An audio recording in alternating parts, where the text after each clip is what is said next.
नमस्कार। आज का मुद्दा में आप सभी का स्वागत है। मैं हूं आदित्य नामदेव। हमारा आज का मुद्दा है कैंसर जैसा धर्मांतरण, कांकेर पर भीषण रण। छत्तीसगढ़ में धर्मांतरण अब सिर्फ एक सामाजिक सवाल नहीं रह गया है, यह एक राजनीतिक हथियार, वैचारिक बहस और सामाजिक टकराव का रूप ले चुका है। कांकेर की हालिया घटना ने जिस चिंगारी को हवा दी, अब वह पूरे प्रदेश की राजनीति और समाज को झुलसाने लगी है। बागेश्वर धाम के पीठाधीश्वर पंडित धीरेन्द्र शास्त्री ने कहा है कि धर्मांतरण कैंसर से भी बड़ी बीमारी है। इस बयान के मायने जितने गहरे हैं, उससे कहीं ज्यादा सामाजिक चेतना और भविष्य से जुड़ी चेतावनी भी है। पहले रिपोर्ट देख लेते हैं, फिर इस चर्चा को हम आगे बढ़ाएंगे। छत्तीसगढ़ में धर्मांतरण को लेकर सियासत और सामाजिक माहौल दोनों में उबाल है। पिछले दिनों हुई कांकेर की घटना ने एक बार फिर इस मुद्दे को प्रदेश की सियासत के केंद्र में ला दिया है। धर्मांतरण जो कभी सीमित इलाकों तक माना जाता था, अब पूरे प्रदेश में सियासी और सामाजिक टकराव का कारण बन गया है। इसी बीच बागेश्वर धाम के पीठाधीश्वर पंडित धीरेन्द्र कृष्ण शास्त्री का बड़ा बयान सामने आया। शास्त्री ने कहा कि धर्मांतरण कैंसर से भी ज्यादा खतरनाक है। सनातनीय हिंदू सभा के लोग काम कर रहे हैं। उन्होंने अंधविश्वास, आर्थिक तंगी और अशिक्षा को धर्मांतरण की वजह बताया। भारत में कैंसर से ज़्यादा खतरनाक मतांतरण और धर्मांतरण है। इसके लिए समस्त सनातनी और हिंदू परंपरा के लोग कार्य कर रहे हैं। हम भी करेंगे। वह एकजुटता जब तक धर्मांतरण के 3 कारण हैं: अशिक्षा, अंधविश्वास, आर्थिक तंगी। तो जो समृद्ध हिंदू हैं, उन्हें तीनों सिद्धांतों से हिंदुओं को पुष्ट करना पड़ेगा। जो बहुत समृद्ध हिंदू हैं, जो निम्न हिंदू हैं, जिनकी आर्थिक तंगी है, वो धर्मांतरण के प्रति बहुत जल्दी लालच में आ जाते हैं। अशिक्षा यानी जागृति की आवश्यकता है। दरअसल कांकेर में धर्मांतरित व्यक्ति के शव को दफनाने को लेकर हुआ विवाद अब बड़े सियासी संघर्ष की शक्ल ले चुका है। सड़क से लेकर सदन तक धर्मांतरण पर बहस तेज है। सीएम साय ने कहा कि जबरन धर्मांतरण कराना गलत है। सीएम साय ने कहा कि लोगों का बहला फुसला कर हो रहा धर्मांतरण नहीं होना चाहिए। तो वहीं कांग्रेस ने कहा कि धीरेन्द्र कृष्ण शास्त्री बहुत बड़े संत हैं, शास्त्री को बीजेपी के लोगों को समझाना चाहिए। कांग्रेस के पूर्व विधायक विकास उपाध्याय ने आरोप लगाया कि बीजेपी धर्मांतरण पर कानून लाना ही नहीं चाहती। हमारा देश धर्मनिरपेक्ष देश है। अपनी इच्छा से अगर कोई धर्म अपनाता है तो उसमें कोई दिक्कत नहीं है, लेकिन अगर किसी की गरीबी का, किसी की अशिक्षा का, किसी को प्रलोभन देके, किसी को गलतफहमी में डाल के अगर धर्म परिवर्तित करा जाता है तो ये कतई उचित नहीं है और इसका विरोध होना चाहिए। और यही समाज ने विरोध किया है। धीरेन्द्र शास्त्री जी बहुत बड़े संत हैं और मैं समझता हूं कि उनकी फॉलोइंग में भी बहुत सारे जनप्रतिनिधि हैं। खासकर भारतीय जनता पार्टी के लोग भी लगातार उनको कार्यक्रमों में बुलाते हैं। भारतीय जनता पार्टी के नेताओं को इस बात की समझाइश उनको देनी चाहिए। भारतीय जनता पार्टी जब कांग्रेस की सरकार थी तो धर्मांतरण के नाम पर कानून बनाने की बात करती थी। अब तो केंद्र में भी भारतीय जनता पार्टी की सरकार है, राज्य में भी भारतीय जनता पार्टी की सरकार है। क्यों बिल नहीं प्रस्तुत करते? कांकेर से उठी चिंगारी अब पूरे छत्तीसगढ़ में सियासी आग बनती दिख रही है। धर्मांतरण को धीरेन्द्र कृष्ण शास्त्री कैंसर बताते हैं, तो ये मुद्दा लंबे समय से सियासी हथियार भी बना हुआ है। सवाल पुराने हैं, लेकिन जवाब अभी भी नहीं मिल रहे। अब देखना होगा कि ये मुद्दा इलाज की तरफ बढ़ेगा या फिर हर बार की तरह बयानबाजी की फाइलों में ही दफन हो जाएगा। गौरव शुक्ला, बंसल न्यूज, रायपुर। पंडित धीरेन्द्र शास्त्री ने धर्मांतरण के पीछे अंधविश्वास, आर्थिक तंगी और अशिक्षा को कारण बताया। उनका यह बयान जितना विवादास्पद है, उतना ही असहज सच भी।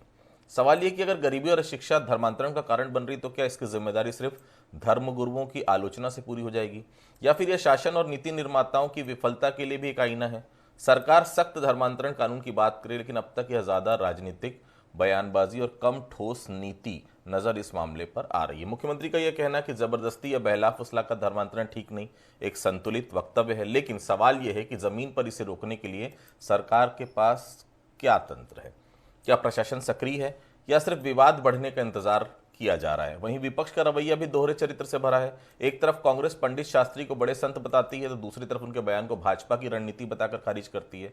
लेकिन विपक्ष यह बताने से बचता है कि धर्मांतरण के मामले में उसकी खुद की स्पष्ट नीति क्या है।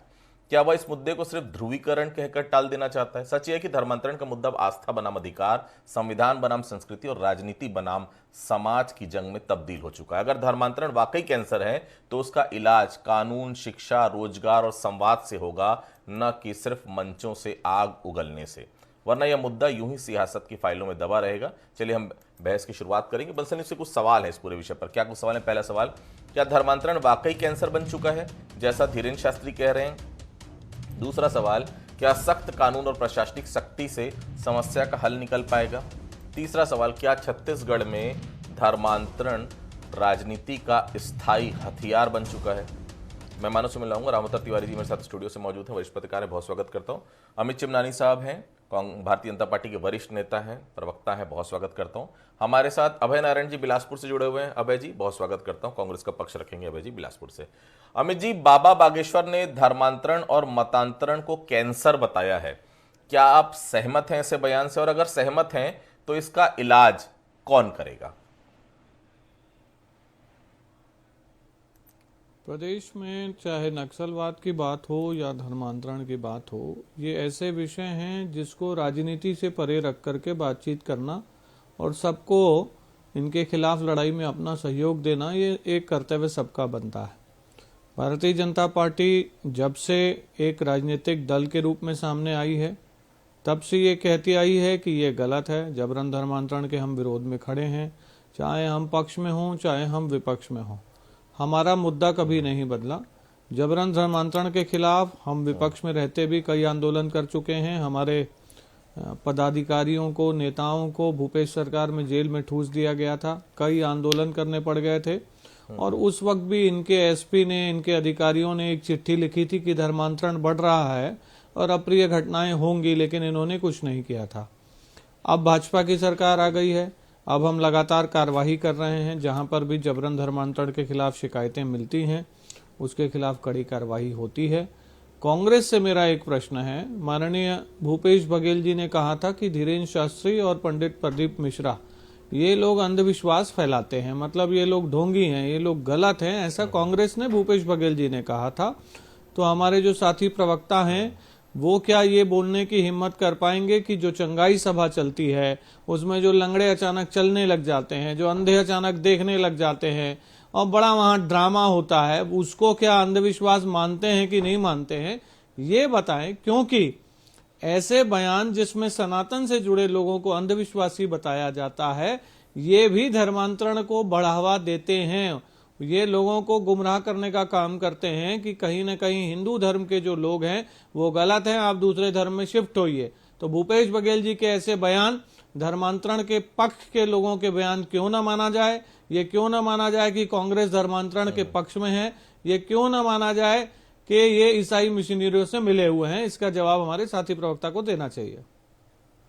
ठीक ठीक। अभय जी, धीरेन्द्र शास्त्री का बयान तो आपने भी सुना होगा, क्या आप भी मानते हैं कि धर्मांतरण एक बड़ा रोग बनता जा रहा है छत्तीसगढ़ में? ये फिर ठीक कैसे होगा? क्या इसका इलाज होना चाहिए? और चिमनानी साहब ने एक सवाल और पूछा है, वो पूरी बात मैं भी कर देता हूं। वो ये पूछना चाह रहे हैं, जिन्होंने एक बार विधायक साहब ने कहा था वहां पर, आपको याद होगा, पप्पा के कारण विधायक बनी हूं, तो ऐसे जो चंगाई सभा होती है उसके बारे में भी क्या रुख है कांग्रेस पार्टी का? देखिए, अमित चिमनानी जी को अच्छी तरह से जानकारी है कि उनके एक विधायक धर्मांतरित थे और वो धर्मांतरित थे, फिर भी उनको टिकट दी गई और भाजपा के सम्मानित विधायक के सरगुजा से वो। तो पहले तो भारतीय जनता पार्टी अपने दोहरे चरित्र की परिभाषा करे कि धर्मांतरित व्यक्ति को विधायक बना सकती है, लेकिन धर्मांतरित व्यक्ति का शव दफनाने के समय वहां पे प्रॉब्लम पैदा करेंगे, सरकार सुरक्षा नहीं देगी, सरकार उनकी मदद नहीं करेगी। एक दो दोहरी बात। रही बात धीरेन्द्र स्वामी जी ने जो बात कही है, कैंसर धर्मांतरण की तुलना कैंसर से की है, तो उनसे तो मैं निवेदन करूंगा स्वामी जी से कि आप धर्म के ज्ञाता हैं, समाज के पथ प्रदर्शक हैं, आपकी फॉलोवर दोनों सरकार है, डबल इंजन की सरकार केंद्र में भी आपकी फॉलोवर है और विष्णुदेव साय की सुशासन की सरकार भी आपकी फॉलोवर है। तो इस कैंसर का इलाज बताइए दोनों सरकारों को। आपने समस्या बता दी, समस्या है तो कैंसर का कुछ इलाज भी होगा। और जिन बातों का उल्लेख किया, अशिक्षा, आर्थिक तंगी और अंधविश्वास, तो क्या ये सरकारें बढ़ावा नहीं दे रही हैं? क्या ये सरकारें इस बात अशिक्षा को लेके, उनकी क्या स्थिति है शिक्षा को लेके, वो कहाँ काम कर रहे हैं? ये तो अपनी शिक्षा नीति थोपने पे लगे हुए हैं। इनको अपनी शिक्षा नीति की चिंता है कि विचारधारा की शिक्षा नीति बन जाए और वो चले। ये शिक्षा दूर नहीं करना चाहते हैं, ये अपनी शिक्षा नीति लाना चाहते हैं।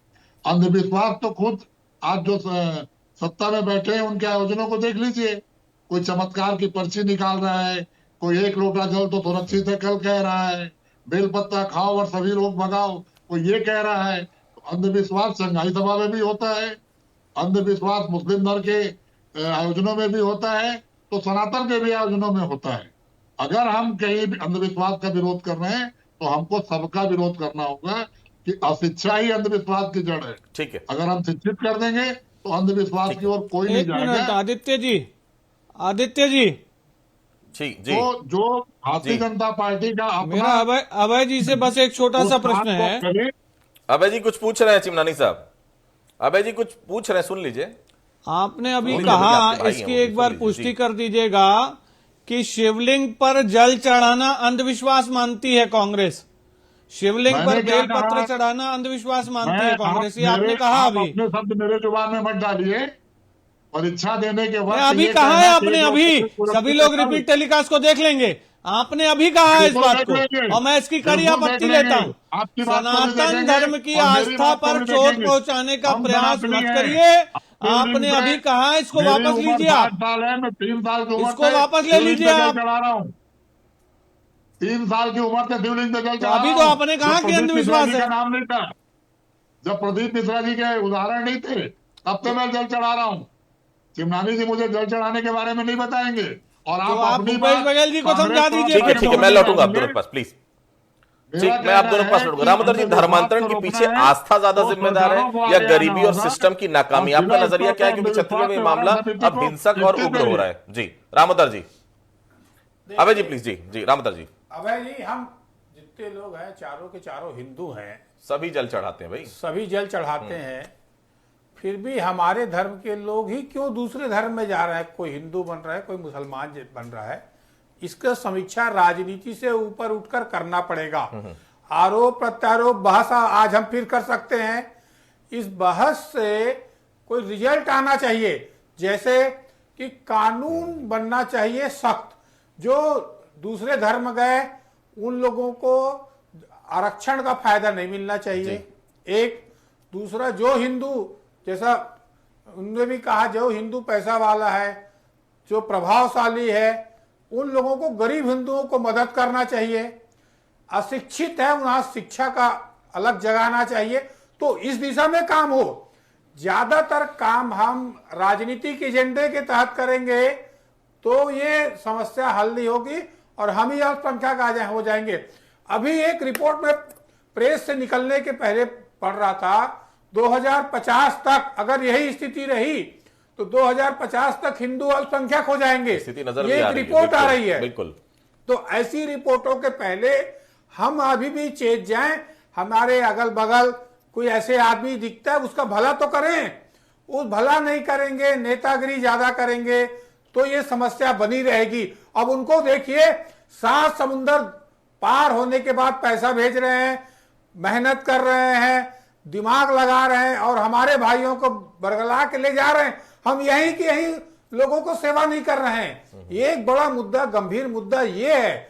इस दिशा में सोचा जाना चाहिए और व्यापक नजरिए से, राजनीति से ऊपर उठकर सोचने का ये विषय है कि बहुत गंभीर मामला है ये मामले में सरकार भी तत्परता बरते, प्रति व्यक्ति भी इसमें ईमानदारी से काम करे, तब हमारा हिंदू समाज कि जो लोग हैं जो गुमराह हो रहे हैं वो बच पाएंगे। एक चीज और मैं क्लियर कर देता हूं, धीरेन्द्र शास्त्री जी को हमने सुना, प्रदीप मिश्रा जी को हमने सुना, अभय जी या बाकी लोग जो सुन रहे हैं, ये कभी मंच से हिंदुओं को ये नहीं कहते मुस्लिमों को कि आप हिंदू धर्म अपना लीजिए, वो ये कभी नहीं कहते क्रिश्चियन समुदाय को कि आप हिंदू धर्म में आ जाइए। ये सिर्फ हिंदुओं से ही बात करते हैं और हिंदू धर्म की रक्षा के लिए बात करते हैं। ये कभी नहीं कहते दूसरे धर्म के लोग आकर हिंदू समाज में या हिंदू धर्म में मिल जाएं।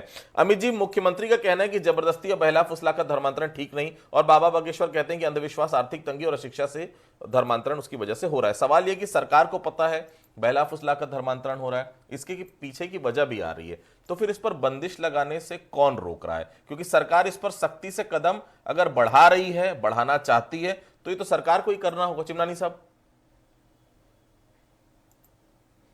ये बिल्कुल आदित्य जी, आपकी बात और राम अवतार तिवारी जी की बात मैं अप्रिशिएट करता हूं आप दोनों के भाव को। और हर एक हिंदू को ये चिंता करनी चाहिए कि हम हिंदुस्तान में हिंदू ही अल्पसंख्यक ना हो जाएं, हमारे छत्तीसगढ़ में हिंदू अल्पसंख्यक ना हो जाएं। इसके लिए सबको अपनी अपनी भूमिका निभानी है। सरकार की जो भूमिका है कि जो हमारा आखिरी गांव है और उस आखिरी गांव का अंतिम व्यक्ति है, वहां तक शिक्षा, स्वास्थ्य की सुविधाएं, विकास, खाने पीने के सामान, रोजगार के अवसर पहुंचे। और हम तो 2 साल का रिपोर्ट कार्ड आप डिबेट करा लीजिए, प्रस्तुत करने को तैयार हैं कि हम तो ऐसे ऐसे गांव में जाकर के विकास कर रहे हैं जहां पर लोग जाने से डरते थे। हम एक योजना ले आए हैं, मेरा अच्छा गांव नियर नेल्लालार, जहां पे खूंखार नक्सलियों का खौफ होता था, जो कोई जाता नहीं था, वहां तक हमने आधार कार्ड, राशन कार्ड बना दिए। अब उन्हें राशन मिलने लग गया है।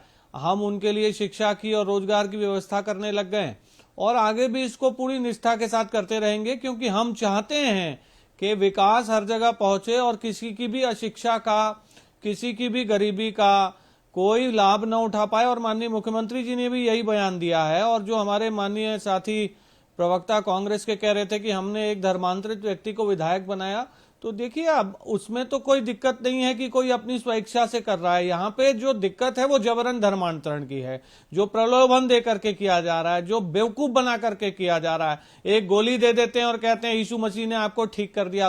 यीशु मसीह ने ठीक नहीं किया, वो गोली ने ठीक किया, वो मेडिकल साइंस है। तो ऐसी चीजों के खिलाफ कांग्रेस कभी नहीं खड़ी होती। आपने अभी भी कुछ न कुछ टिप्पणियां कर दी हिंदू धर्म के लोगों पर, भूपेश बघेल जी ने भी कर दी। कांग्रेस का कोई नेता कभी एक हिंदू होने के नाते नहीं बोलता कि हाँ ये चंगाई सभा नहीं होनी चाहिए, भाई ये सब नाटक बंद करो। कभी आप लोग नहीं बोलते हैं। दिक्कत हमको यही है। हम साथ में मिलकर चलने को तैयार हैं। हमको कांग्रेस जो सलाह देगी वो भी मानने को तैयार है। हमको आदित्य जी, हमको राम अवतार तिवारी जी जो कहेंगे वो करने को तैयार है। लेकिन साथ तो आइए कांग्रेस के मित्र, कम से कम यहां तो राजनीति छोड़ दीजिए। आप खुल के आज की इस सभा से कहिए कि जबरन धर्मांतरण होगा तो सबसे पहले हमारे साथी प्रवक्ता जाकर के वहां उसका विरोध करेंगे। तब जाके जो चंगाई सभा वाले हैं, धर्मांतरण वाले हैं, वो डरेंगे। उनको लगेगा सब एकजुट आ गए। और कल का जो बंद है, ऐतिहासिक बंद था, सर्व समाज ने बंद बुलाया था। लोगों की वो आक्रोश का एक हमको उदाहरण देखने को मिला। अब छत्तीसगढ़ के लोग जाग रहे हैं, सरकार उनके साथ है। जबरन धर्मांतरण नहीं होने देंगे। जो करेगा उसके ऊपर कई कार्रवाई करेंगे। अबे जी, धर्मांतरण को रोकने के लिए सख्त कानून क्यों नहीं लाया जा रहा है? आपकी पार्टी के नेता भी बोल रहे हैं धर्मांतरण पर कानून लाने के लिए बाबा को, भाजपा के नेताओं को समझाना चाहिए। मौजूदा सरकार के 2 साल हो गए, कानून नहीं है। आपके साथ 5 साल आप भी रहे, आप भी क्या मजबूत कानून नहीं ले पाए? मजबूरी क्या है इसके पीछे अभय जी? देखिए, मैं राम अवतार जी के बातों से सहमत हूँ और अमित चिमनानी जी के प्रस्ताव का स्वागत करता हूँ। जहां पे भी जबरदस्ती धर्मांतरण कराया जाएगा, कांग्रेस के लोग आपको उसके विरोध में दिखेंगे, क्योंकि हम जबरदस्ती धर्मांतरण के खिलाफ हैं। लेकिन अमित जी धन्यवाद दे दीजिए। अमित जी धन्यवाद दे दीजिए। नहीं, बिल्कुल दिल से धन्यवाद है अभय जी। इसी तरीके से ही खत्म होगा ये चक्रव्यूह। और दूसरी बात मैं कह रहा हूं कि जो लॉ एंड ऑर्डर की स्थिति आज है कांकेर में उत्पन्न हुई, अभी जिस तरह चिमनानी जी ने कहा कि धर्मांतरित है विधायक और पहले से हैं और सरकारी नियम के हिसाब से हैं, तो जिस 100 को दफनाया जा रहा था वो 100 भी तो धर्मांतरित था। सरकारी नियम से ही रहा होगा कि जबरदस्ती किया गया था। ये जो विवाद है, इस विवाद को सरकार का हल करने का दायित्व है। सरकार हल करे, सरकार उसका दायित्व है कि भीड़ को रोके, भीड़ तंत्र की राजनीति न करे। और कल का जो बंद बुलाया गया, कानून बनाने के लिए आप बहाना ढूंढ रहे हैं। कानून शीत सत्र में आने वाला था, नहीं आया। 4 दिन का सत्र हुआ, बड़ी बहसें हुई, लेकिन कानून नहीं आया। सबको उम्मीद थी, आप मीडिया के लोग कह रहे थे कि आएगा, लेकिन कल का बंद सरकार ने बुलवाया। तो सरकार को अब बंद बुलवाना पड़ रहा है कानून बनाने के लिए। सरकार लॉ एंड ऑर्डर में फेल होती जा रही है। धर्मांतरण कराने वाले लोग ज्यादा मजबूत सरकार से दिख रहे हैं। मैं रामोदर जी, क्या धर्मांतरण पर सख्त कानून संविधान के अनुच्छेद 25 धार्मिक स्वतंत्रता से टकराता है? संवैधानिक मजबूरी ज्यादा बड़ी वजह या फिर राजनीतिक इच्छा शक्ति की कमी? क्या लगता है रामोदर जी? देखिए, मुझे तो राजनीतिक इच्छा शक्ति की कमी नजर आती है। वो इसलिए कि राजनीतिक दल अपने सत्ता के हिसाब से, अपने समीकरणों के हिसाब से अपनी रणनीति के अनुसार से बात करते हैं। मंचों पे तो बात हो सकती है परंतु खुलेआम नहीं हो सकती। इसके लिए बोल सकते हैं कांग्रेस ने आज तक इस मुद्दे को बहुत प्रखरता से, जिस प्रखरता से भाजपा ने उठाया और उसको इसका फायदा भी मिला, उसको कांग्रेस को वो कहीं ना कहीं पीछे छूट गई। ये राजनीतिक बोल रहा हूं। दूसरा ये योजनाबद्ध तरीके से हो रहा है, बहुत ही योजनाबद्ध तरीके से हो रहा है। इसका प्लानिंग है, इसको उजागर सरकार कर सकती है। सरकार को इच्छा शक्ति दिखानी पड़ेगी और ठोस इच्छा शक्ति, जैसे नक्सलवाद खत्म हो गया वैसे ही धर्मांतरण खत्म करने के लिए अभियान चलाना पड़ेगा, तब ये होगा। तीसरी बात ये है, ये जो भावनात्मक बातें जो है, भावनात्मक बातों से अलग हटकर राजनीति के लोगों पर भी कम विश्वास कर जो समाज के धर्माचार्य हैं, जो जिन लोगों को अपनी एक प्रतिष्ठा है, जो धर्म प्रचार प्रसार में लगे रहते हैं, मंदिर मठ हैं, उन जगहों पर ये विशेष अभियान चलना चाहिए ताकि इस तरह के जो लोग हैं मदद के लिए तो व्यापक रूप में चलना चाहिए, तब ये समाज बच पाएगा। नहीं तो अन्यथा दूसरे लोग जो है बड़ी योजनाबद्ध तरीके से। आज ही एक बड़े अखबार में एक खबर आई है, नई दुनिया में है खबर आई है कि 10 लाख रुपया हिंदू लड़की से शादी करने पर मुसलमान को मिलता था। यूपी में मामला उजागर हुआ तो 10-10 लाख रुपया हिंदुओं लड़की को शादी करने मिल रहा है। कौन दे रहा है, कहां से आ रहा है, क्या पीछे रणनीतियां हैं, और ऐसी ही और धर्म भी हो रहा है।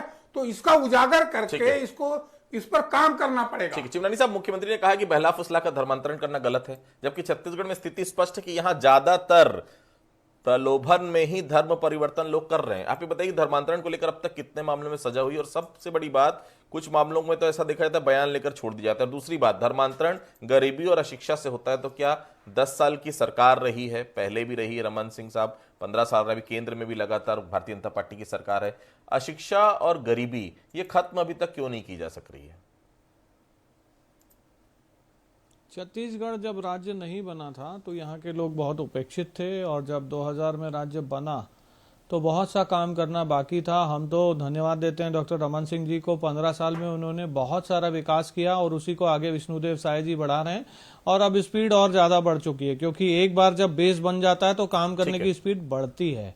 हमारे जो साथी प्रवक्ता कह रहे थे या बाकी सबकी एक चिंता है कि भाई कानून आने वाला था या कानून नहीं है, कानून नहीं है ऐसी कोई बात नहीं है।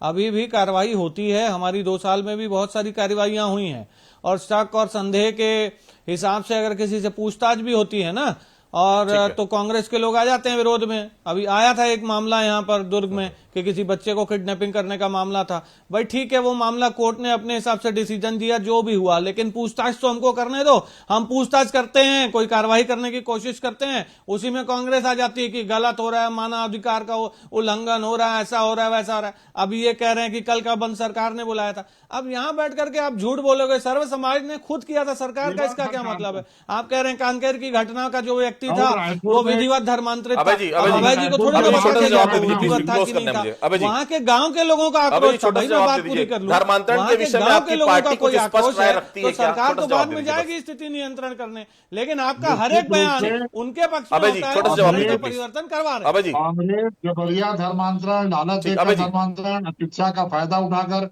धर्मांतरण कराए जाने के विरोध में थी, है और रहेगी। सरकार जो माहौल पैदा कर रहे हैं अनुशासन संगठन सरकार के, भारतीय जनता पार्टी के, उनको कंट्रोल करे, लॉ एंड ऑर्डर की स्थिति कंट्रोल करे।